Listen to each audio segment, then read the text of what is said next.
The Icons of Real Estate Podcast. Are you ready to learn the proven money-making secrets from top-producing Icon agents? Ready to skyrocket your business? This podcast is for you. Tune in every week with your host, Tomasz Fonseca, and find out how to implement proven strategies to 10 times your business, from $3 million to $30 million in just 12 months. Brought to you by the Masters at Real Estate Marketing, Arter SEO.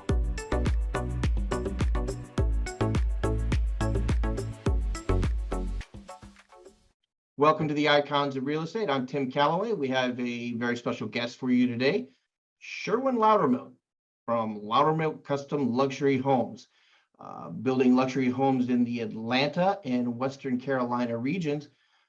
Loudermilk Custom Homes has won a few awards. As a matter of fact, they have the 2022 Agent's Choice Award, the 2021 Obie Award, and the list goes on and on. Excited to have you on the show, Sherwin. How are you? Great. Thanks, Tim, for having me. Yeah, great. So, we chatted a little bit earlier, and we talked about, the different areas you work in.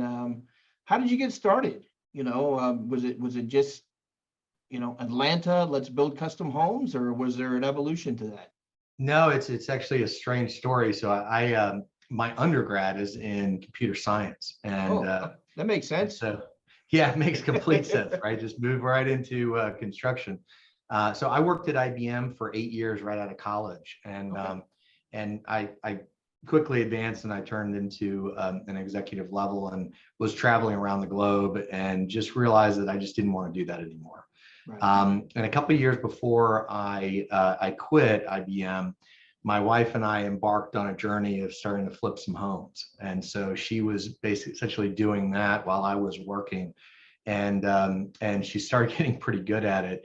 And then we just made a decision that we're going to go all in. So I quit my job. We cashed in all of our savings, cashed in our 401k, and bought a piece of land up in the mountains, right off near Helen in Sati Nakuchi, and just had no idea what I was doing, but started that journey and learned along the way, and developed, and then realized after the development that, hey, it makes sense to actually build as well. So started building and developing at the same time, and really fell in love with it. Started moving into commercial until 2008. And then that's when things kind of crashed down, and I realized, what do I really enjoy? And I kept going back to the residential. And so my wife and I made a decision that we're just going to leave all the commercial behind and refocus ourselves. So what we lost in 2008, we hoped we gained back in 2009, 2010, as we were buying, these projects off the courthouse steps. And so that evolved into, getting back into the residential side, and then realizing that we want to be high-end custom, as we bought a couple of really high-end custom homes. And then for the past 12 years, we've been building high-end luxury. Nice, very nice. So I was looking at a little bit of your inventory, and how is, and I really don't want to go into great detail about your pricing, but the market versus, say, Atlanta versus Western Carolina, how are those two different? You mentioned it to me earlier before, residential versus maybe vacation home or mountain home or something like that. Yeah, so Atlanta is a primary market, right? Not many vacation homes in the Atlanta market, and so we've been building here for quite a while. High-end luxury homes. Our starting point now is at $2 million for the construction, and goes up. We have a handful of deals near the $7 to $8 million range as well. So we focus on that high-end custom, good quality customer service, making sure that we don't miss anything.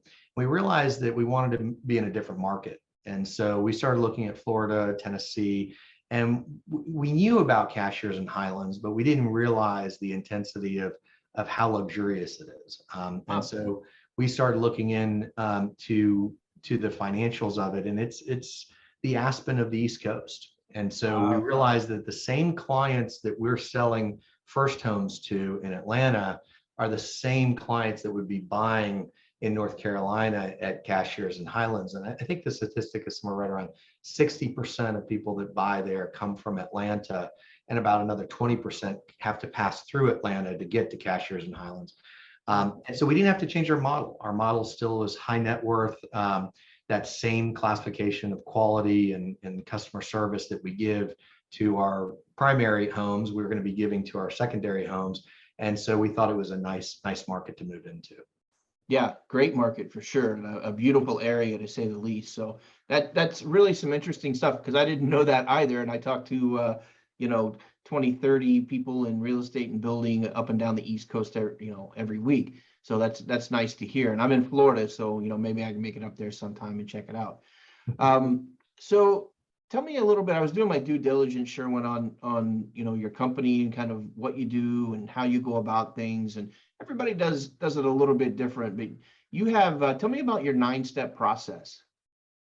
Yeah. So while I was at IBM, one of my tenure was a process consultant. So, and especially being in computer science, I think that way. And then as I moved into my master's program, and I got a master's in real estate and finance, I was able to kind of marry the two together and understand that, hey, look, in order to evolve, you have to have processes. And what I found is that, the production builders out there have a lot of processes. It makes sense. But the custom builders, the true custom builders, builders like ourselves, which we've never built the same house twice, and it's all high-end luxury. There really wasn't much process from anybody that I went to. I mean, we were looking at examples, going to seminars, going to conferences, and we just realized that it just didn't exist. And that's primarily why you don't see these extremely large custom home builders, right? Most high-end custom home builders are doing 2-3 homes a year. I believe we're the largest pure custom home builder in Georgia right now, because we're able to utilize these processes, the 9-step process being one, to kind of put demarcation lines with our clients to say, don't worry about everything else. This is a large project for you. It could get overwhelming. Just let's talk about what you need to do in this step. And let's get through that step, and then we'll talk about the next step and the next step. And trust us, we're not going to let you, get ahead of yourself. We're going to make sure that we're giving you all the information needed. Our first 3 steps are in pre-construction, and then our last 6 steps are during construction. And I find that pre-construction almost is more important than the construction side. We're a very unique custom builder in that we have all of our selections picked out before the first shovel hits the ground. Or we try to, right? Maybe mirrors or some really, a few minor items might not be there, but for the most part, it's all finalized. And that way we have all the pieces of the puzzle, so we can analyze what's needed. And our 9-step processes helps us make sure that we get everything in order so that we can get to the finish line the best way. And most of our clients say that, we look after their money as best as we can. I mean, I know today with the supply chain issues, it's tough, but we're doing our best to really try to analyze and pick things out as early as we can. Windows right now are 40-week delays. So we have to order well in pre-construction for a house that's not going to be framed for another 3 to 4 months or even 6 months from there. So we really, the 9-step process is definitely one of our strategic advantages of how we've created it, how we've implemented into our schedule and our online tools. Fantastic. Yeah. You got to have a plan, right? Plan your attack your plan, so to speak. And that 9-step process seems to be, something that everybody could probably learn from, for sure. I did see also that, and correct me if I'm wrong. If I'm wrong, I'm wrong. But your spouse is your designer, is that correct? Or my spouse is my boss. Nice. I understand that completely. No, so my wife is Roan Loudermilk. She owns Loudermilk Designs. Okay. It is technically a separate company. There's from Loudermilk Homes, but we're in the same office and we're all together. She has 7 designers that work for her. Wow. I'm probably about 70% of her business, and she helps my company out with selection design. So if you're thinking about all the selections that go into your home, such as cabinets, the colors Sure. on the walls, things of that nature. Yeah. She also helps clients with interior design, which are more like furnishings and Right. draperies. I mean, she can go all the way down to putting the salt and pepper shakers out. But yeah, so we've created a real unique working relationship together, where she understands what I need based on my 9-step process, and so she's able to support my builders in a way that really helps them understand things in the time frame that they need them, while giving the best customer service to our clients and getting the information as we need to. So it's very helpful. That's nice. Very nice. One of the things I always like to talk about a little bit, having been married for over 30 years myself, but and believe it or not, my wife's in the other room doing something very similar to what I'm doing right now. Tell me about that dynamic though, on the personal side a little bit, if you don't mind. What's it like on the day to day? Do you bring it home? Do you keep it separate? Or is that impossible? No, it's impossible to completely keep it separate. We try to do our best. There are times where we look at each other and we finally just say, okay, no more shop talk. Pretty much when she says something, I try to convince her to do it my way, but usually that only lasts for about a conversation. And I'm Right. saying, ma'am, whatever you want. Right. But it's an interesting journey with working with your spouse, right? We've been Yeah. together for 27 years now, Congratulations. and thank you. And it's and we have an amazing culture in my company. That's a family style environment, and it's fun to be around, and she's fun, and I bring out some fun as well. And so when people see us, they see us as a kind of like a team, that she can make a decision for me, I can make a decision for her, but we try to keep ourselves in our own lane. In other words, I'm dealing with the building side, she's dealing with the design side, as best as we can. But there's definitely some gray, and there's definitely some pillow talk here. Right. Right. Yeah, and I kind of find, and you probably will agree, I hope, but it kind of keeps you in check. You talked about staying in your lane. Also keeps me in check when things are getting a little this way or that way. It's Sure. like, come on, move over this way. Come on. No, and I respect, she's my best friend. So Right. it's one of these things where I respect that she's looking for my best interest. I'm looking for her best interest. And then jointly we're looking after the company's best interest. So it's a good dynamic. Yeah, that's fantastic. That's good. It's great. Glad to hear it. So we talked a little bit about how you started. We talked about kind of what you're doing now with the two different locations and two kind of the vacation homes versus the residential. Let's talk about the future. So, for the big plan, you have processes in place for your builds. I'm going to think that you probably have a pretty good process in mind for the future of the company, and what you kind of can expect with Loudermilk Homes. Yeah, so I mean, right now we're construction only. We're about a $50 million company.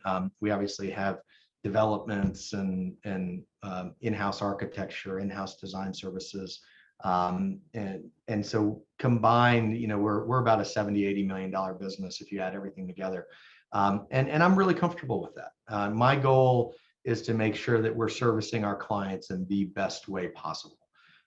We have a very good reputation in Georgia. It seems like we're getting an incredibly good reputation in North Carolina with the people that we're working with right now.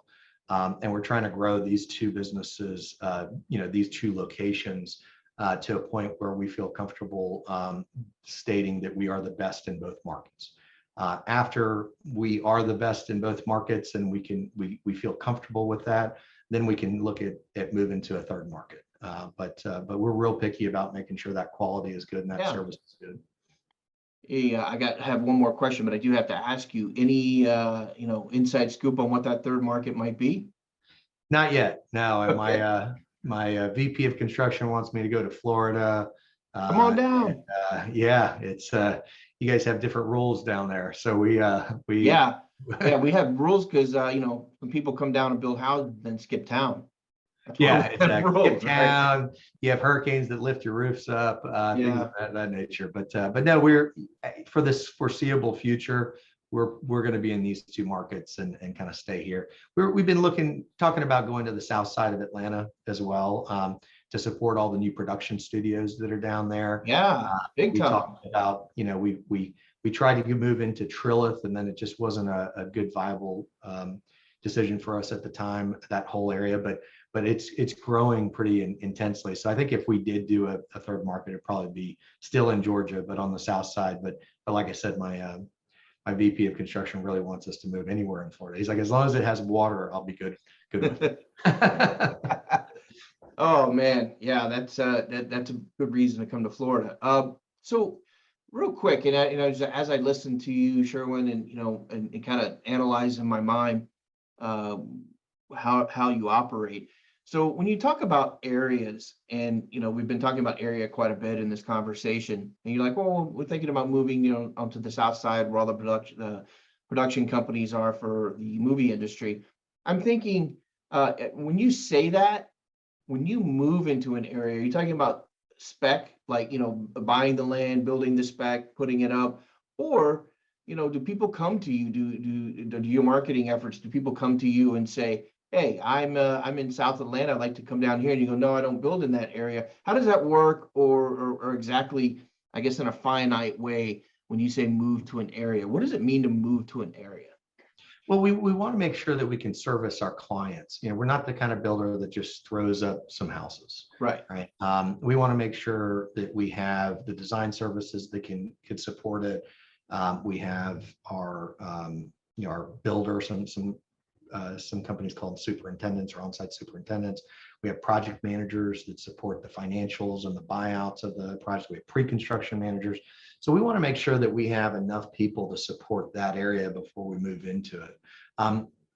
80% of what we do is our clients coming to us with land and wanting us to build. Gotcha. Now, sometimes they have their own architects, sometimes they have their own design firm, sometimes they come to us and say, you handle everything. So it just really depends on the circumstances of the situation that we're walking into. The 20% that's not are usually spec homes, because we'll do a development and we need to get a couple things going vertically. And so we'll start a couple of spec homes here and there, and then kick it off. And now people can see envision what the designs could look like. Now, remember, we've never built the same house twice. So they're all different, but you still have to have a theme of a neighborhood. And so that gives us that ability to do those themes. And knock on wood, usually when we're about at sheetrock stage, is when we usually convert those spec homes into custom homes. And it's great because our process is about a 2-year process. So by the time we get to sheetrock, there may only be 6 months left. So somebody could come in and custom design the remaining of their house with 6 months to go, instead of having to go through the entire 2-year process. And so that's the success that we've had in the high-end spec market. Very nice. Very nice. Well, I hope you do come down to Florida. West Palm Beach can always use some new look and feel. Some of these homes have been down here on the island for quite some time. But I'll give you, let me ask you this, Sherwin. If anyone wants to get any of our listeners, or anyone maybe that's a fan of yours wants to give you a shout or talk to you about maybe building a custom home, what's the best way to get in touch with you? Yeah, just jump on our website, loudermilkhomes.com. It's pretty, it has a lot of the details. It has some videos about our 9-step process, how we use our online construction management software. Remember, I was a computer science guy, so we've kind of taken the approach of Tesla almost, where we give a lot of feedback and direction to our clients all online, so they can see what's happening at any time. So take a look at that website. The houses and the galleries, examples, trying to give an eclectic mix. We do everything from extreme contemporary to very traditional, to French country, to modern farmhouse. Whatever the design is of the client's need, we try to pull that out, because we want the house to fit our clients like a custom suit fits, right? It has to fit their personality and their desires perfectly. So we prod them with a lot of questions and consultation until we get to where they need to be. And so our website talks a lot about that. And then there's a form on there that they could fill out. There's also a design design questionnaire. So if you're still a little confused about what you want, you can fill that design questionnaire out so that when we call you back, we'll actually know exactly where you stand and what you're looking for. Perfect, perfect. So I'll direct everybody to the website.